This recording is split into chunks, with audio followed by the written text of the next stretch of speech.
بسم الله الرحمن الرحيم. ألف لام را تلك آيات الكتاب المبين إنا أنزلناه قرآنا عربيا لعلكم تعقلون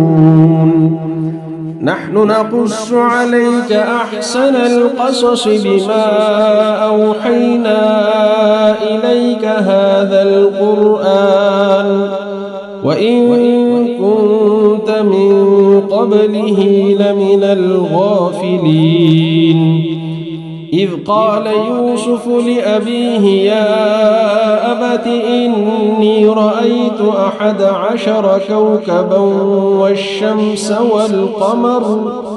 والشمس والقمر رأيتهم لي ساجدين قال يا بني لا تقصص رؤياك على إخوتك فيكيدوا لك كيدا إن الشيطان للإنسان عدو مبين وكذلك يجتبيك ربك ويعلمك من تأويل الأحاديث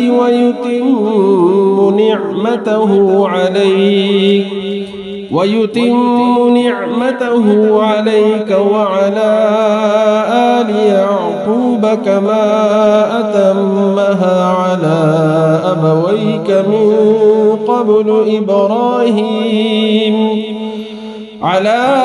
أبويك من قبل إبراهيم وإسحاق إن ربك عليم حكيم لقد كان في يوسف وإخوته آيات للسائلين إذ قالوا ليوسف وأخوه أحب إلى أبينا منا ونحن عصبة إن أبانا لفي ضلال مبين اقتلوا يوسف أو اطرحوه أرضا يخل لكم وجه أبيكم وتكونوا من بعده قوما صالحين قال قائل منهم لا تقتلوا يوسف وألقوه في غيابة الجب يلتقطه بعض السيارة إن كنتم فاعلين قالوا يا أبانا ما لك لا تأمنا على يوسف وإنا له لناصحون أرسله معنا غدا يرتع ويلعب وإنا له لحافظون قال إني ليحزنني أن تذهبوا به وأخاف أن يأكله الذئب وأنتم عنه غافلون قالوا لئن أكله الذئب ونحن عصبة إنا إذا لخاسرون فلما ذهبوا به وأجمعوا أن يجعلوه في غيابة الجب وأوحينا إليه لتنبئنهم بأمرهم هذا وهم لا يشعرون وجاءوا أباهم عشاء يبكون قالوا يا أبانا إنا ذهبنا نستبق وتركنا يوسف عند متاعنا فأكله الذئب وما أنت بمؤمن لنا ولو كنا صادقين وجاءوا على قميصه بدم كذب قال بل سولت لكم أنفسكم أمرا فصبر جميل والله المستعان على ما تصفون. وجاءت سيارة فأرسلوا واردهم فأدلى دلوه قال يا بشرى هذا غلام وأسروه بضاعة والله عليم بما يعملون. وشروه بثمن بخس دراهم معدودة وكانوا فيه من الزاهدين. وقال الذي اشتراه من مصر لامرأته أكرمي مثواه عسى أن ينفعنا أو نتخذه ولدا وكذلك مكنا ليوسف في الأرض ولنعلمه من تأويل الأحاديث والله غالب على أمره ولكن أكثر الناس لا يعلمون. ولما بلغ أشده آتيناه حكما وعلما وكذلك نجزي المحسنين. وراودته التي هو في بيتها عن نفسه وغلقت الأبواب وقالت هيت لك قال معاذ الله إنه ربي أحسن مثواي إنه لا يفلح الظالمون. ولقد همت به وهم بها لولا أن رأى برهان ربه كذلك لنصرف عنه السوء والفحشاء إنه من عبادنا المخلصين. واستبق الباب وقدت قميصه من دبر وألف يا سيدها لدى الباب قالت ما جزاء من أراد بأهلك سوءا إلا أن يسجن أو عذاب أليم. قال هي راودتني عن نفسي وشهد شاهد من أهلها إن كان قميصه قد من قبل فصدقت وهو من الكاذبين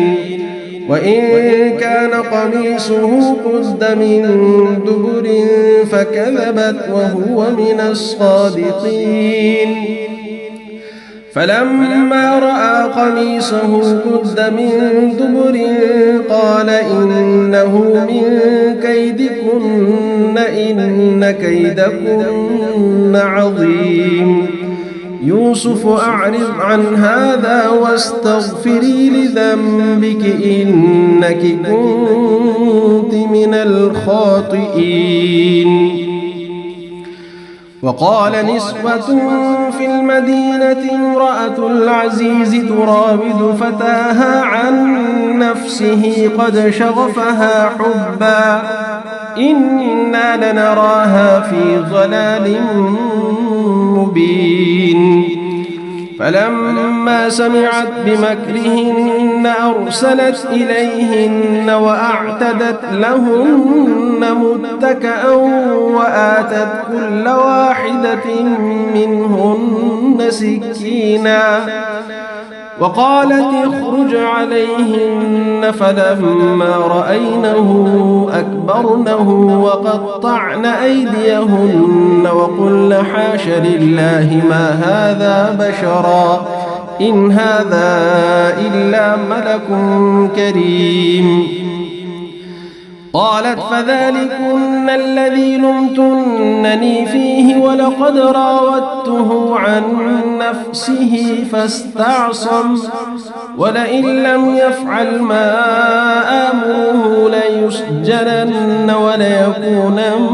من الصاغرين. قال رب السجن أحب إلي مما يدعونني إليه وإلا تصرف عني كيدهن أصب إليهن وأكن من الجاهلين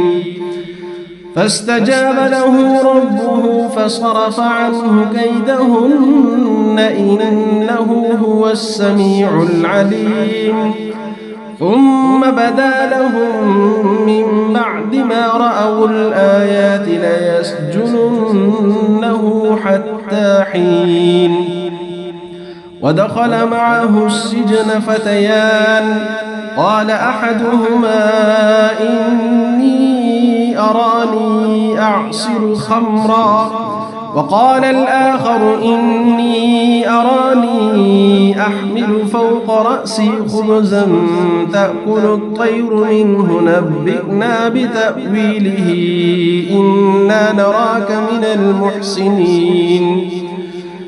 قال لا يأتيكما طعام ترزقانه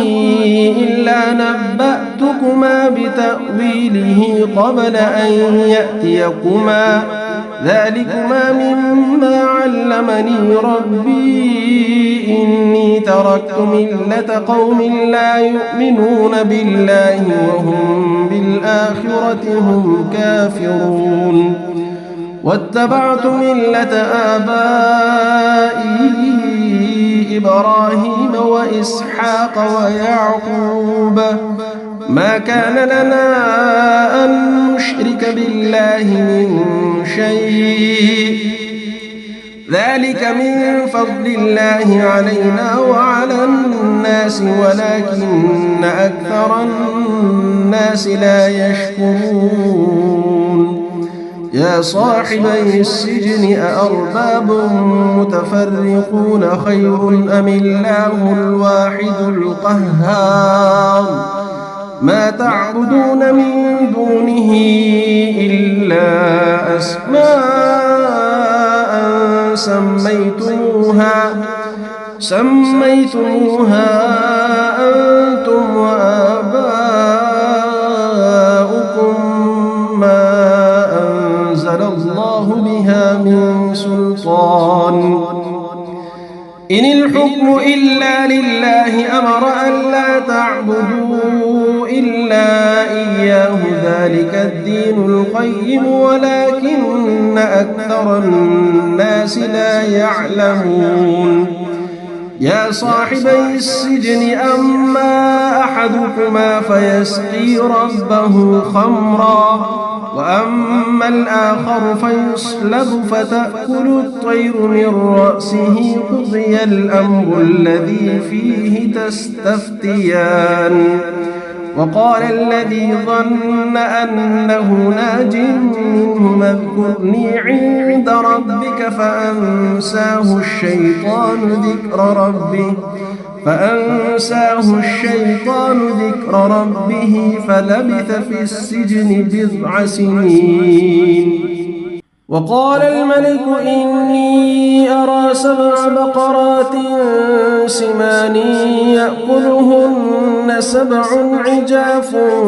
و7 سنبلات خضر وأخر يابسات يا أيها الملأ أفتوني في رؤياي إن كنتم للرؤيا تعبرون قالوا أضغاث أحلام وما نحن بتأويل الأحلام بعالمين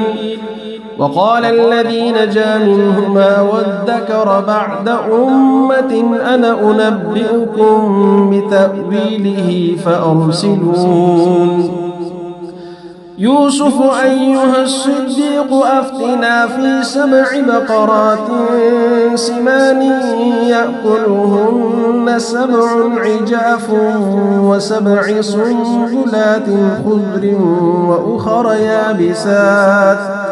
وأخر يابسات لعلي أرجع إلى الناس لعلهم يعلمون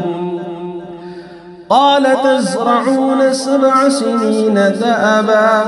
فما حصدتم فذروه في سنبله إلا قليلا مما تأكلون ثم يأتي من بعد ذلك 7 شداد يأكلن ما قدمتم لهن إلا قليلا مما تحصنون ثم يأتي من بعد ذلك عام فيه يغاث الناس وفيه يعصرون وقال الملك ائتوني به فلما جاءه الرسول قال ارجع إلى ربك فاسأله ما بال النسوة اللاتي قطعن أيديهن إن ربي بكيدهن عليم قال ما خطبكن إذ راوتن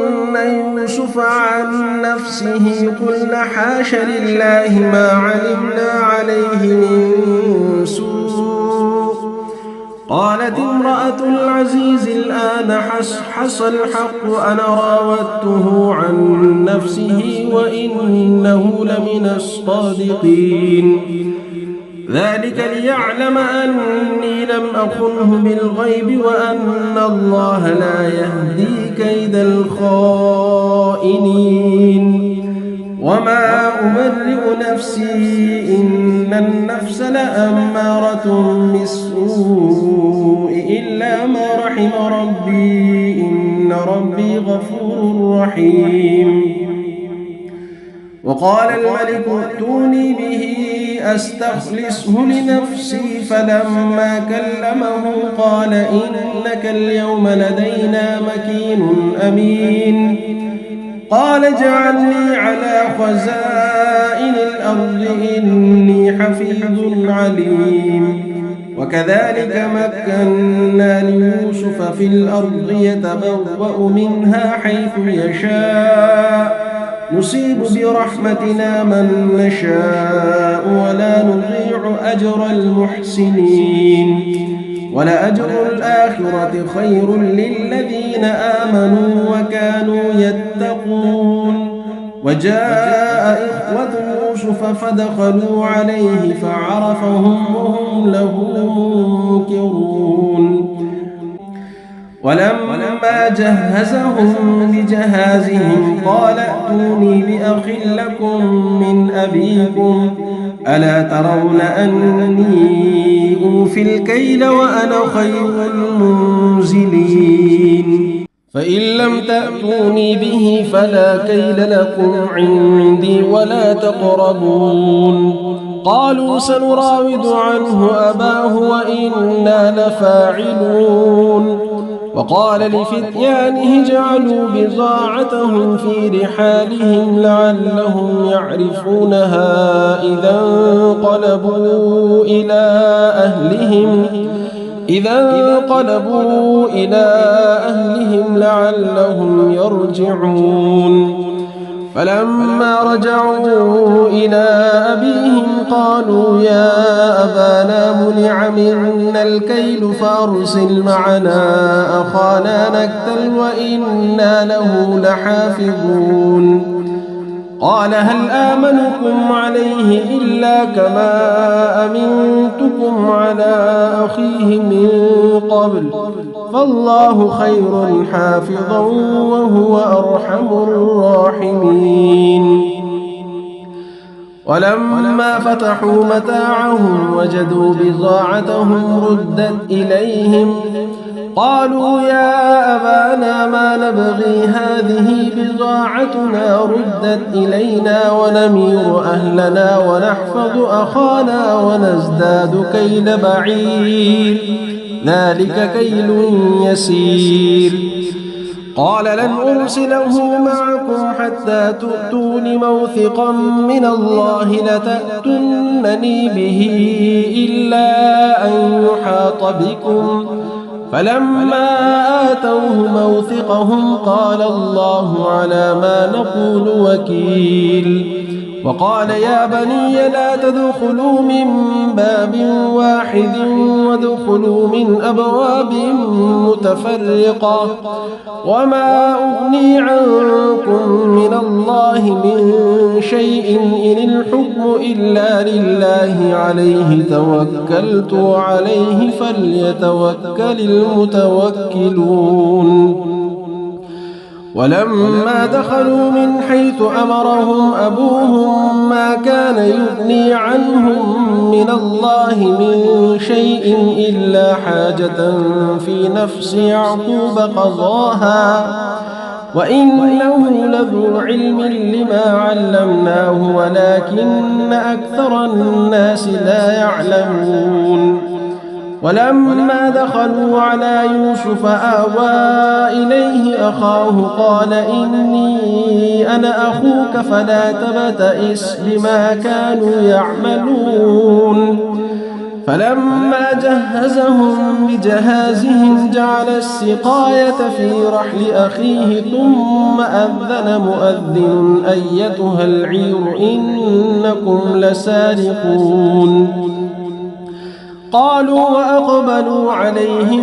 ماذا تفقدون؟ قالوا نفقد صواع الملك ولمن جاء به حمل بعير وأنا به زعيم. قالوا تالله لقد علمتم ما جئنا لنفسد في الأرض وما كنا سارقين. قالوا فما جزاؤه إن كنتم كاذبين؟ قالوا جزاؤه من وجد في رحله فهو جزاؤه كذلك نجزي الظالمين. فبدأ بأوعيتهم قبل وعاء أخيه ثم استخرجها من وعاء أخيه كذلك كدنا ليوسف ما كان ليأخذ أخاه في دين الملك إلا أن يشاء الله نرفع درجات من نشاء وفوق كل ذي علم عليم. قالوا إن يسرق فقد سرق أخ له من قبل فأسرها يوسف في نفسه ولم يبدها لهم. قال أنتم شر مكانا والله أعلم بما تصفون. قالوا يا أيها العزيز إن له أبا شيخا كبيرا فخذ أحدنا مكانه إنا نراك من المحسنين. قال معاذ الله أن نأخذ إلا من وجدنا متاعنا عنده إنا إذا لظالمون. فلما استيئسوا منه خلصوا نجيا قال كبيرهم ألم تعلموا أن أباكم قد أخذ عليكم موثقا من الله ومن قبل ما فرطتم في يوسف فلن أبرح الأرض حتى يأذن لي أبي أو يحكم الله لي وهو خير الحاكمين. ارجعوا إلى أبيكم فقولوا يا أبانا إن ابنك سرق وما شهدنا إلا بما علمنا وما كنا للغيب حافظين. واسأل القرية التي كنا فيها والعير التي أقبلنا فيها وإنا لصادقون. قال بل سولت لكم أنفسكم أمرا فصبر جميل عسى الله أن يأتيني بهم جميعا إنه هو العليم الحكيم. وتولى عنهم وقال يا أسفا على يوسف وابيضت عيناه من الحزن فهو كظيم. قالوا تالله تفتأ تذكر يوسف حتى تكون حرضا أو تكون من الهالكين. قال إنما أشكو بثي وحزني إلى الله وأعلم من الله ما لا تعلمون. يا بني اذهبوا فتحسسوا من يوسف وأخيه ولا تيأسوا من روح الله إنه لا ييأس من روح الله إلا القوم الكافرون. فلما دخلوا عليه قالوا يا أيها العزيز مسنا وأهلنا الضر وجئنا ببضاعة مزجاة فأوف لنا الكيل وتصدق علينا إن الله يجزي المتصدقين.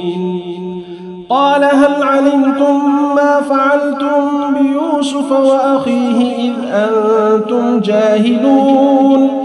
قالوا أئنك لأنت يوسف؟ قال أنا يوسف وهذا أخي قد من الله علينا إنه من يتق ويصبر فإن الله لا يضيع أجر المحسنين. قالوا تالله لقد آثرك الله علينا وإن كنا لخاطئين.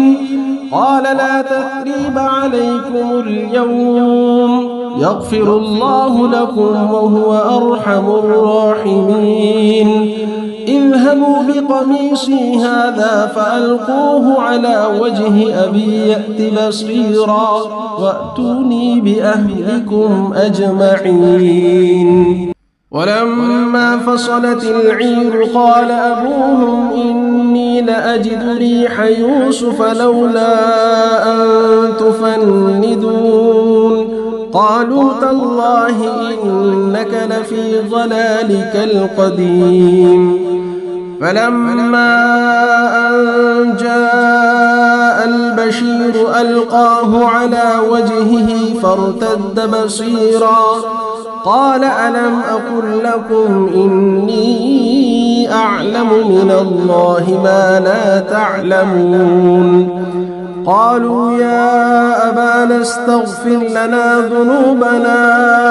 إنا كنا خاطئين. قال سوف أستغفر لكم ربي إنه هو الغفور الرحيم. فلما دخلوا على يوسف آوى إليه أبويه وقال ادخلوا مصر إن شاء الله آمنين. ورفع أبويه على العرش وخروا له سجدا وقال يا أمت هذا تأويل رؤياي من قبل قد جعلها ربي حقا وقد أحسن بي إذ أخرجني من السجن وجاء بكم من البدو من بعد أن نزغ الشيطان بيني وبين إخوتي إن ربي لطيف لما يشاء إنه هو العليم الحكيم. رب قد آتيتني من الملك وعلمتني من تأويل الأحاديث فاطر السماوات والأرض أنت ولي في الدنيا والآخرة توفني مسلما وألحقني بالصالحين.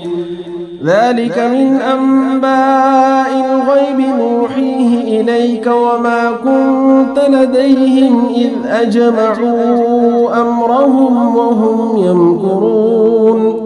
وما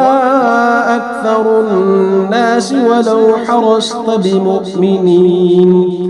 وما تسألهم عليه من أجر إن هو إلا ذكر للعالمين. وكأي من آية في السماوات والأرض يمرون عليها وهم عنها معرضون وما يؤمن أكثرهم بالله إلا وهم مشركون أفأمنوا أن تأتيهم غاشية من عذاب الله أو تأتيهم الساعة بغتة وهم لا يشعرون قل هذه سبيلي أدعو إلى الله على بصيرة أنا ومن اتبعني وسبحان الله وما أنا من المشركين وما أرسلنا من قبلك إلا رجالا نوحي إليهم من أهل القرى أفلم يسيروا في الأرض فينظروا كيف كان عاقبة الذين من قبلهم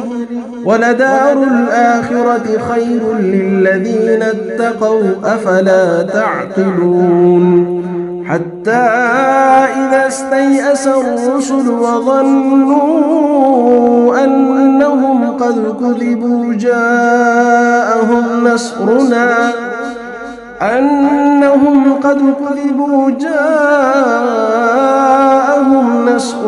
فنجي من نشاء ولا يرد بأسنا عن القوم المجرمين لقد كان في قصصهم عبرة لأولي الألباب ما كان حديثا يفترى ولكن تصديق الذي بين يديه وتفصيل كل شيء وهدى ورحمة لقوم يؤمنون. بسم الله الرحمن الرحيم. ألف لام را تلك آيات الكتاب المبين إنا أنزلناه قرآنا عربيا لعلكم تعقلون نحن نقص عليك أحسن القصص بما أوحينا إليك هذا القرآن وإن كنت من قبله لمن الغافلين إذ قال يوسف لأبيه يا أبت إني رأيت 11 كوكبا والشمس والقمر رأيتهم لي ساجدين قال يا بني لا تقصص رؤياك على إخوتك فيكيدوا لك كيدا إن الشيطان للإنسان عدو مبين وكذلك يجتبيك ربك ويعلمك من تأويل الأحاديث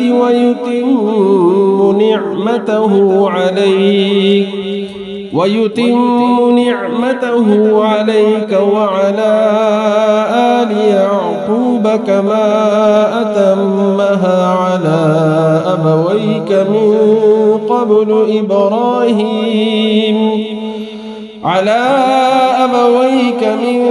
قبل إبراهيم وإسحاق إن ربك عليم حكيم لقد كان في يوسف وإخوته آيات للسائلين إذ قالوا ليوسف وأخوه أحب إلى أبينا منا ونحن عصبة إن أبانا لفي ضلال مبين اقتلوا يوسف أو اطرحوه أرضا يخل لكم وجه أبيكم وتكونوا من بعده قوما صالحين قال قائل منهم لا تقتلوا يوسف وألقوه في غيابة الجب يلتقطه بعض السيارة إن كنتم فاعلين قالوا يا أبانا ما لك لا تأمنا على يوسف وإنا له لناصحون أرسله معنا غدا يرتع ويلعب وإنا له لحافظون قال إني ليحزنني أن تذهبوا به وأخاف أن يأكله الذئب وأنتم عنه غافلون قالوا لئن أكله الذئب ونحن عصبة إنا إذا لخاسرون فلما ذهبوا به وأجمعوا أن يجعلوه في غيابة الجب وأوحينا إليه لتنبئنهم بأمرهم هذا وهم لا يشعرون وجاءوا أباهم عشاء يبكون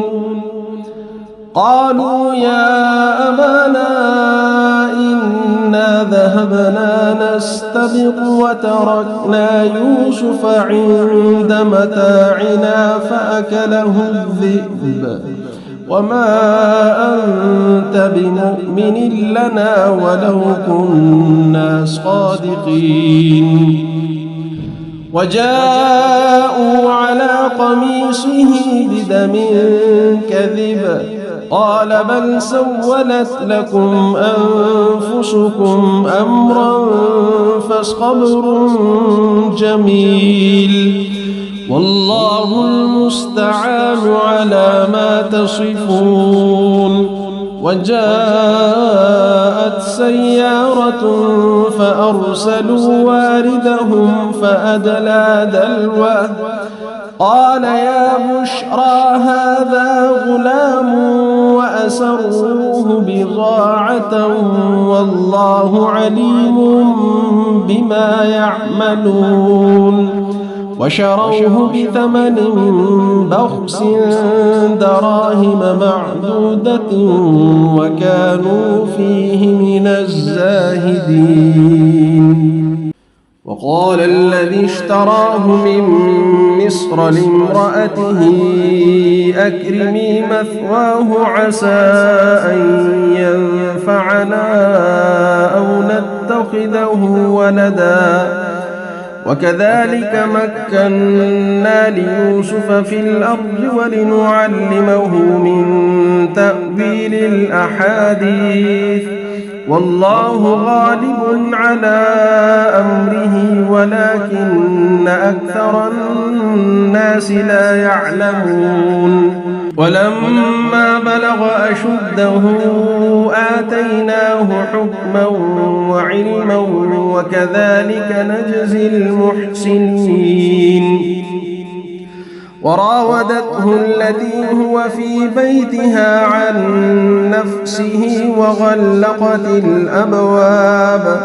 وغلقت الأبواب وقالت هيت لك قال معاذ الله إنه ربي أحسن مثواي إنه لا يفلح الظالمون ولقد همت به وهم بها لولا أن رأى برهان ربه كذلك لنصرف عنه السوء والفحشاء إنه من عبادنا المخلصين واستبق الباب وقدت قميصه من دبر وألف يا سيدها لدى الباب قالت ما جزاء من أراد بأهلك سوءا إلا أن يسجن أو عذاب أليم قال هي راودتني عن نفسي وشهد شاهد من أهلها إن كان قميصه قد من قبل فصدقت وهو من الكاذبين وإن كان قميصه قد من دبر فكذبت وهو من الصادقين فلما رأى قميصه قد من دبر قال إنه من كيدكن إن كيدكن عظيم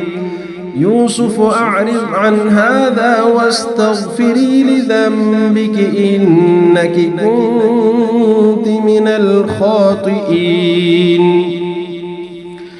وقال نسوة في المدينة امرأة العزيز تراود فتاها عن نفسه قد شغفها حبا إنا لنراها في ضلال مبين فلما سمعت بمكرهن أرسلت إليهن وأعتدت لهن متكأ وآتت كل واحدة منهن سكينا وقالت اخرج عليهن فلما رأينه أكبرنه وقطعن أيديهن وقلن حاش لله ما هذا بشرا إن هذا إلا ملك كريم قالت فذلكن الذي لمتنني فيه ولقد راودته عن نفسه فاستعصم ولئن لم يفعل ما آمره ليسجنن وليكونن من الصاغرين قال رب السجن أحب إلي مما يدعونني إليه وإلا تصرف عني كيدهن أصب إليهن وأكن من الجاهلين فاستجاب له ربه فصرف عنه كيدهن إنه هو السميع العليم ثم بدا لهم من بعد ما رأوا الآيات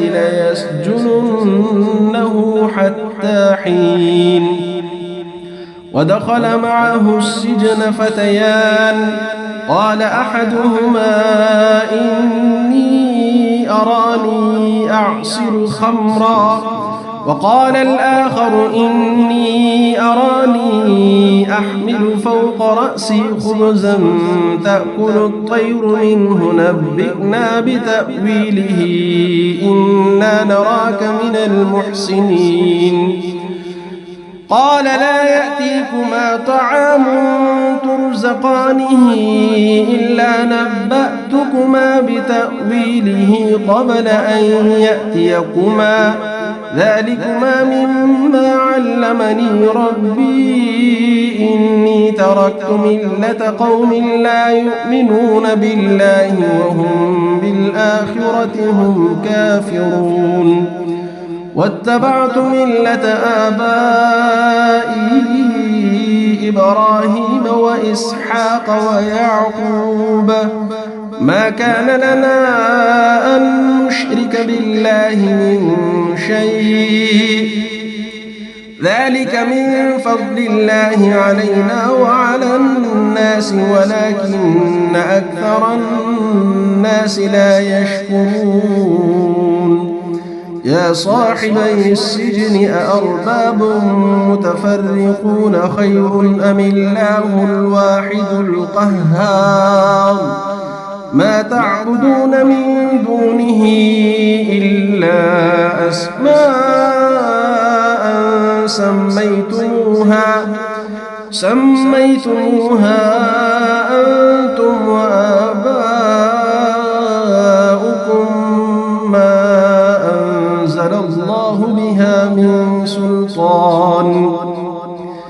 إن الحكم إلا لله أمر ألا تعبدوا إلا إياه ذلك الدين القيم ولكن ولكن أكثر الناس لا يعلمون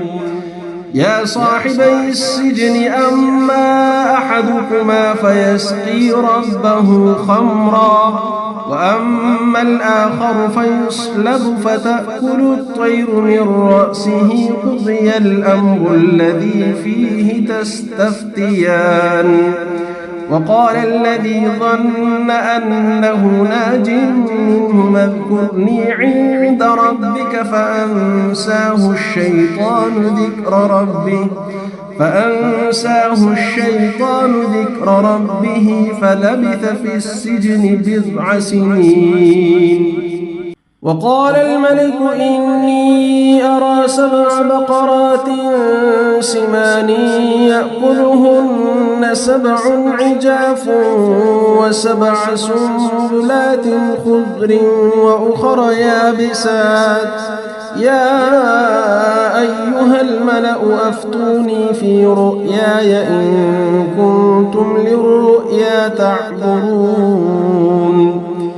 قالوا أضغاث أحلام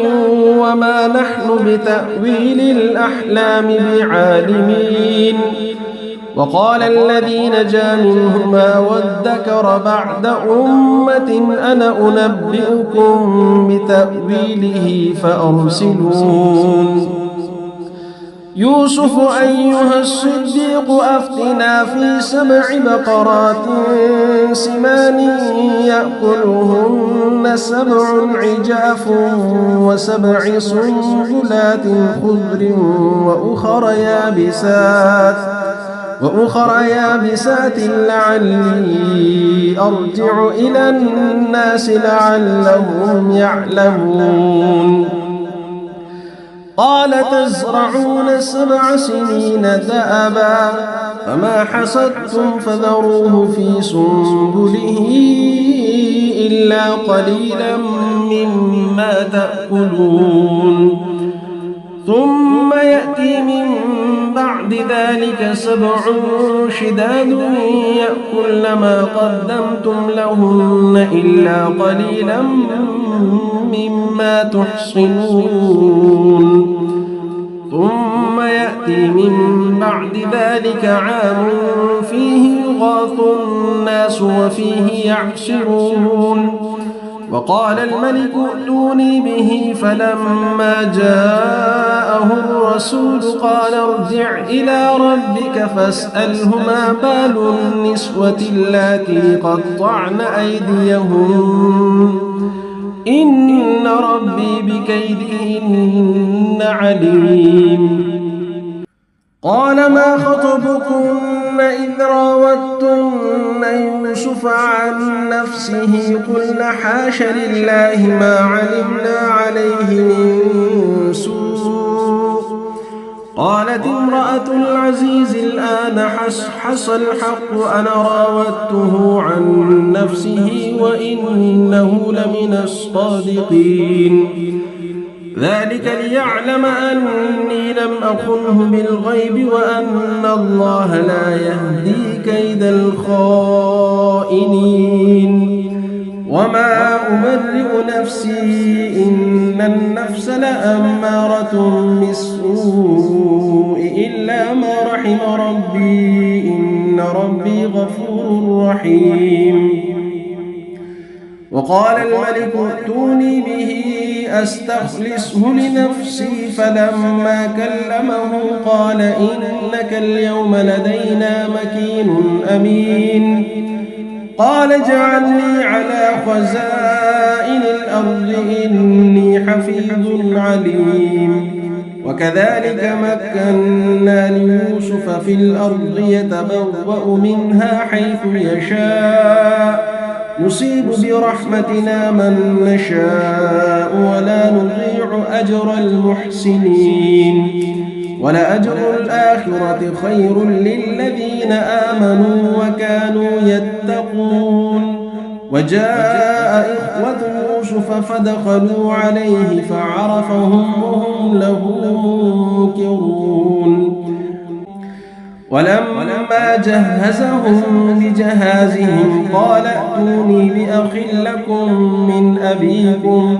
ألا ترون أني أوفي الكيل وأنا خير المنزلين فإن لم تأتوني به فلا كيل لكم عندي ولا تقربون قالوا سنراود عنه أباه وإنا لفاعلون وقال لفتيانه اجعلوا بضاعتهم في رحالهم لعلهم يعرفونها إذا انقلبوا إلى أهلهم لعلهم يرجعون فلما رجعوا إلى أبيهم قالوا يا أبانا منع منا الكيل فأرسل معنا أخانا نكتل وإنا له لحافظون قال هل آمنكم عليه إلا كما أمنتكم على أخيه من قبل فالله خير حافظا وهو أرحم الراحمين ولما فتحوا متاعهم وجدوا بضاعتهم ردت إليهم قالوا يا أبانا ما نبغي هذه بضاعتنا ردت إلينا ونمير أهلنا ونحفظ أخانا ونزداد كيل بعير ذلك كيل يسير قال لن أرسله معكم حتى تؤتون موثقا من الله لتأتونني به إلا أن يحاط بكم فلما آتوه موثقهم قال الله على ما نقول وكيل وقال يا بني لا تدخلوا من باب واحد وادخلوا من أبواب متفرقة وما أغني عنكم من الله من شيء إن الحكم إلا لله عليه توكلت وعليه فليتوكل المتوكلون ولما دخلوا من حيث أمرهم أبوهم ما كان يغني عنهم من الله من شيء إلا حاجة في نفس يعقوب قضاها وإنه لذو علم لما علمناه ولكن أكثر الناس لا يعلمون ولما دخلوا على يوسف آوى إليه أخاه قال إني أنا أخوك فلا تبتئس بما كانوا يعملون فلما جهزهم بجهازهم جعل السقاية في رحل أخيه ثم أذن مؤذن أيتها العير إنكم لسارقون قالوا وأقبلوا عليهم ماذا تفقدون قالوا نفقد صواع الملك ولمن جاء به حمل بعير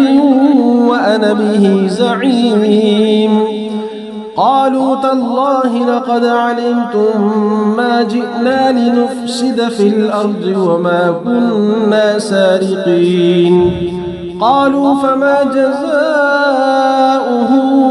إن كنتم كاذبين قالوا جزاؤه من وجد في رحله فهو جزاؤه كذلك نجزي الظالمين فبدأ بأوعيتهم قبل وعاء أخيه ثم استخرجها من وعاء أخيه كذلك كدنا ليوسف ما كان ليأخذ أخاه في دين الملك إلا أن يشاء الله نرفع درجات من نشاء وفوق كل ذي علم عليم قالوا إن يسرق فقد سرق أخ له من قبل فأسرها يوسف في نفسه ولم يبدها لهم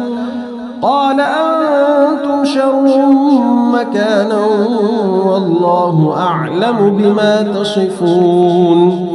قالوا يا أيها العزيز إن له أبا شيخا كبيرا فخذ أحدنا مكانه إنا نراك من المحسنين. قال معاذ الله أن نأخذ إلا من وجدنا متاعنا عنده إنا إذا لظالمون. فلما استيئسوا منه خلصوا نجيا قال كبيرهم ألم تعلموا أن أباكم قد أخذ عليكم موثقا من الله ومن قبل ما فرطتم في يوسف فلن أبرح الأرض حتى يأذن لي أبي أو يحكم الله لي وهو خير الحاكمين. ارجعوا إلى أبيكم فقولوا يا أبانا إن ابنك سرق وما شهدنا إلا بما علمنا وما كنا للغيب حافظين. واسأل القرية التي كنا فيها والعير التي أقبلنا فيها وإنا لصادقون. قال بل سولت لكم أنفسكم أمرا فصبر جميل عسى الله أن يأتيني بهم جميعا إنه هو العليم الحكيم. وتولى عنهم وقال يا أسفا على يوسف وابيضت عيناه من الحزن فهو كظيم. قالوا تالله تفتأ تذكر يوسف حتى تكون حرضا أو تكون من الهالكين. قال إنما أشكو بثي وحزني إلى الله وأعلم من الله ما لا تعلمون. يا بني اذهبوا فتحسسوا من يوسف وأخيه ولا تيأسوا من روح الله إنه لا ييأس من روح الله إلا القوم الكافرون. فلما دخلوا عليه قالوا يا أيها العزيز مسنا وأهلنا الضر وجئنا ببضاعة مزجاة فأوف لنا الكيل وتصدق علينا إن الله يجزي المتصدقين. قال هل علمتم ما فعلتم بيوسف وأخيه إذ أنتم جاهلون؟ قالوا أئنك لأنت يوسف؟ قال أنا يوسف وهذا أخي قد من الله علينا إنه من يتق ويصبر فإن الله لا يضيع أجر المحسنين. قالوا تالله لقد آثرك الله علينا وإن كنا لخاطئين. قال لا تثريب عليكم اليوم يغفر الله لكم وهو أرحم الراحمين. اذهبوا بقميصي هذا فألقوه على وجه أبي يأت بصيرا وأتوني بأهلكم أجمعين. ولما فصلت العير قال أبوهم إني لأجد ريح يوسف لولا أن تفندون. قالوا تالله إنك لفي ضلالك القديم. فلما أن جاء البشير ألقاه على وجهه فارتد بصيرا قال ألم أقل لكم إني أعلم من الله ما لا تعلمون. قالوا يا أبانا استغفر لنا ذنوبنا إنا كنا خاطئين. قال سوف أستغفر لكم ربي إنه هو الغفور الرحيم. فلما دخلوا على يوسف آوى إليه أبويه وقال ادخلوا مصر إن شاء الله آمنين. ورفع أبويه على العرش وخروا له سجدا وقال يا أمت هذا تأويل رؤياي من قبل قد جعلها ربي حقا وقد أحسن بي إذ أخرجني من السجن وجاء بكم من البدو من بعد أن نزغ الشيطان بيني وبين إخوتي إن ربي لطيف لما يشاء إنه هو العليم الحكيم. رب قد آتيتني من الملك وعلمتني من تأويل الأحاديث فاطر السماوات والأرض أنت ولي في الدنيا والآخرة توفني مسلما وألحقني بالصالحين. ذلك من أنباء الغيب نوحيه إليك وما كنت لديهم إذ أجمعوا أمرهم وهم يمكرون وما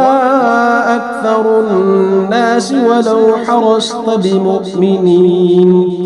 وما تسألهم عليه من أجر إن هو إلا ذكر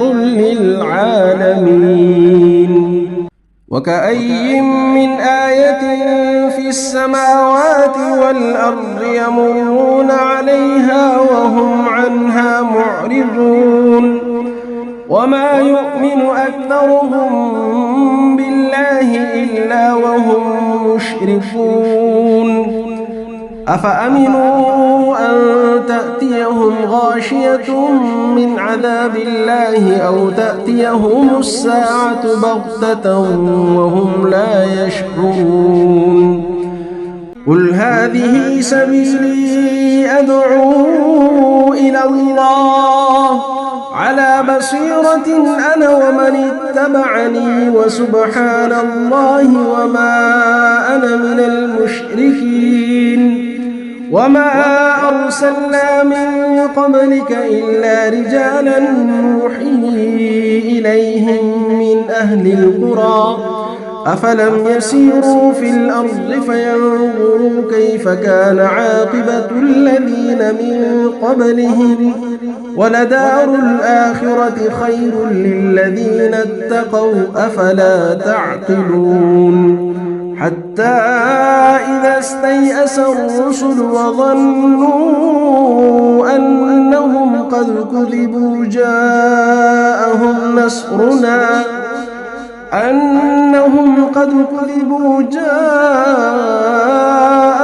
نصرنا فنجي من نشاء ولا يرد بأسنا عن القوم المجرمين. لقد كان في قصصهم عبرة لأولي الألباب ما كان حديثا يفترى ولكن تصديق الذي بين يديه وتفصيل كل شيء وهدى ورحمة لقوم يؤمنون.